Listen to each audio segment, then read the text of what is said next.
तो मैंने 15 साल पहले टीबी हुई सी। वो नाल ही मेरा मकान सी वेच के मैं नाल ही इलाज कराया। फिर बच्चे सी वो विआहे ने।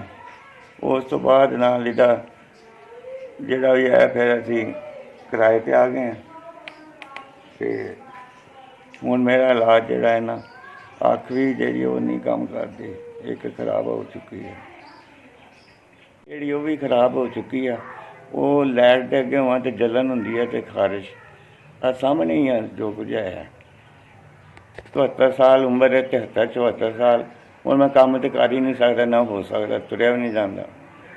नाल जिहड़ा ऑपरेशन होया, पथरी सी वो कढाई आ।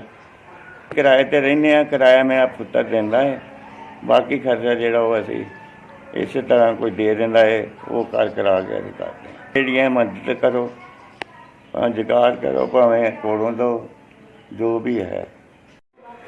5000 मैनूं मिलिया, तुहाडा शुक्रिया अदा करदा।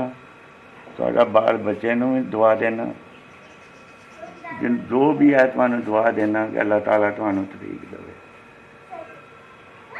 जित्थों पैसे दिते गए ने, जो भी है उन्हां नूं दुआ देना, उन्हां दे बच्चिआं नूं भी, उन्हां दे वड्डिआं नूं भी, हर एक नूं दुआ देना कि अल्लाह उन्हां नूं तंदरुस्ती देवे ते हाज नसीब भी करे ते हर चीज़ तो पाक रहन। जिहड़ी उन्हां नूं दुआ है कि अल्लाह ताला उन्हां नूं तंदरुस्त रखे, उन्हां नूं दुआ है, उहदे बच्चिआं नूं दुआ है, उहदे अहल खाना नूं, हर एक नूं दुआ है मेरी कि उन्हां नूं तंदरुस्ती देवे। ना मैं अपनी दवाई लियावांगा। बी वालिआं ने मैनूं मदद पहुँचाई है, उन्हां दा शुक्रिया अदा है। तुहाडा